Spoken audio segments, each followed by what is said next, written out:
A mild day in winter. It had been a cold and windy winter. Day after day the storm clouds had piled up in the northwest and spread slowly over the sky, dropping great ragged flakes of snow down to the shivering earth. Then the forest trees were clothed in fleecy white garments, and the branches of the evergreens drooped under their heavy cloak. Then there had been other days when a strong wind stripped the trees of their covering and brought with it thousands of small hard flakes. These flakes were drier than the ragged ones had been and did not cling so lovingly to everything they touched.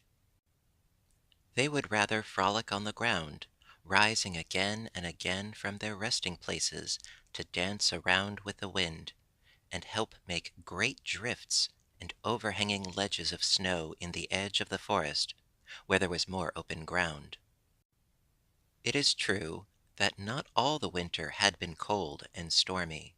There were times when the drifts melted slowly into the earth, and the grass, which last summer had been so tender and green, showed brown and matted on the ground. Still, the great horned owl and his wife could not find enough to eat. "We do not mean to complain," said he with dignity as he scratched one ear with his feathered right foot, "but neither of us has had a meal hearty enough for a healthy robin since the first heavy snow came." This was when he was talking to his cousin, the screech owl. "Hearty enough for a robin!" exclaimed Mrs. Great Horned Owl.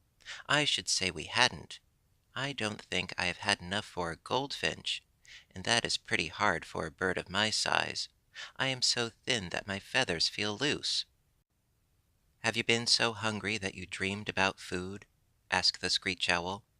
"No, I can't say that I have," said the great horned owl, while his wife shook her head solemnly. "Ah, that is dreadful," said the screech owl. "I have done that several times. Only yesterday, while I lay in my nest hollow, I dreamed that I was hunting. There was food everywhere, but just as I flew down to eat it, it turned into pieces of ice. When I awakened, I was almost starved and so cold that my beak chattered." It was only a few days after the screech owl's call upon his cousins that he awakened one night to find the weather milder and the ground covered with only a thin coating of soft snow. The beautiful round moon was shining down upon him, and in the western sky the clouds were still red from the rays of the setting sun. Somewhere, far beyond the fields and forests of this part of the world, day birds were beginning to stir, and thousands of downy heads were drawn from under sheltering wings, while in the barnyards the cocks were calling their welcome to the sun. But the screech owl did not think of this. He aroused his wife and they went hunting. When they came back, they did not dream about food. They had eaten all that they could, and the great horned owl and his wife had made a meal hearty enough for a dozen robins and a whole flock of goldfinches.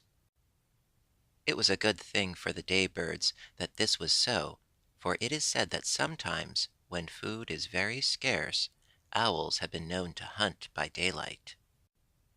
When morning came, and it was the moon's turn to sink out of sight into the west, the owls went to bed in their hollow trees, and crows, blue jays, woodpeckers, chickadees, grouse, quail, squirrels, and rabbits came out. The goldfinches were there too, but you would have never have known the husbands and fathers of the flock unless you had seen them before in their winter clothing, which is like that worn by the wives and children. Here, too, were the winter visitors, the snow buntings and the juncos brimming over with happiness and news of their northern homes. This warm day made them think of the coming springtime, and they were already planning their flight. "I wish you would stay with us all summer," said a friendly goldfinch as he flitted the snow off from a tall brown weed and began to pick out and eat the seeds. "Stay all summer!" exclaimed a jolly little snow bunting. Why should we want to stay? Perhaps if you would promise to keep the snow and ice, we might." "Why not ask the goldfinches to come north with us?" suggested a junco. "That would be much more sensible, for they can stand the cold weather as well as we, but we cannot stand warm days, such as I hear they have in this part of the country after the ice melts." Then the older people of the group began to talk of the cares of life and many other things which did not interest their children, so the younger ones wandered away from them. "I say," called a young junco to a young snow bunting, "wouldn't you like to show some of these playmates of ours the countries where we were born?" "Yes, indeed," answered a snow bunting. "Wouldn't they open their eyes, though? I'd like to have them see the rocks up there." "And the animals," said the junco. "Yes, wouldn't they stare at the bears, though?" "Hm," said a blue jay. "I wouldn't care very much about seeing bears. Would you?" And he turned to a crow near by. "No," said the crow. "I don't think very much of bears, anyway." He said this as though he had seen them all his life, but the chickadees say that he never saw even a cub. "They haven't any big animals here," said the junco to the snow bunting. "Haven't we, though?" replied the blue jay. "Guess you wouldn't say that if you saw the ground hog. Would he say that?" he asked, turning to the young grouse, quail, woodpeckers, goldfinches, chickadees, squirrels, and rabbits, who stood around listening. "No, indeed," they answered, for they wanted their visitors to understand that the forest was a most wonderful place, and they really thought the ground hog very large. "I don't believe he is as big as a bear," said the snow bunting, with his bill in the air. "How big is he?" asked the junco. Now the blue jay was afraid that the birds from the north were getting the better of him, and he felt very sure that they would leave before the ground hog had finished his winter sleep. So he did what no honest bird would have even thought of doing. He held his crested head very high and said, "He is bigger than that rock, a great deal bigger."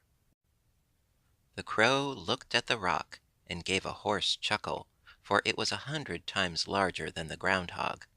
The grouse, quail, woodpeckers, goldfinches, chickadees, squirrels, and rabbits looked at each other without saying a word. They knew how the blue jay had lied, and it made them ashamed. The grouse pretended to fix their snowshoes. They did not want to look at the birds from the north. The snow buntings and juncos felt that it would not do to talk about bears to people who had such great creatures as the ground hog living among them. "He must be wonderful," they said. "Where does he sleep?" "In the bat's cave," answered the blue jay, who, having told one lie, now had to tell another to cover it up. "He sleeps in the middle, and there is just room left around the edges for the bats." Now at this very time the ground hog was awake in his burrow. He could feel that it was warmer, and he wanted room to stretch. He thought it would seem good to have an early spring after such a cold winter, so he decided to take a walk and make the weather, as his grandfather had done. When he came out of his burrow, he heard a great chattering and went to see what was the matter. That was how it happened that soon after the blue jay had told about the bat's cave, one wide-awake young junco saw a reddish-brown animal trotting over the grass toward them. "Who is that?" he cried. The grouse, quail, woodpeckers, goldfinches, chickadees, squirrels, and rabbits gave one look. "Oh, there's the ground hog!" they cried. Then they remembered and were ashamed again because of what the blue jay had said. "Oh," said the snow buntings and the juncos, "so that is the ground hog. Big as a rock, is he?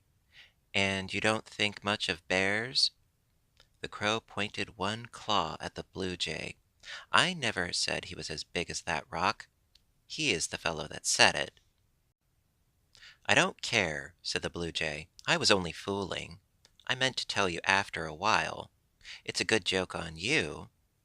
But he had a sneaky look around the bill as he spoke, and nobody believed him.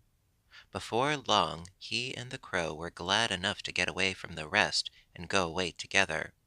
Yet even then they were not happy, for each began to blame the other, and they had a most dreadful fight. When the groundhog was told about it, he said, "What foolishness it is to want to tell the biggest story! My grandfather told us once that a lie was always a lie, and that calling it a joke didn't make it any better. I think he was right." And the snow buntings and juncos, who are bright and honest, nodded their dainty little heads, and said, "Nobody in our own dear North Country ever spoke a truer word than that." So they became firm friends of the groundhog, even if he were not so large as the rock.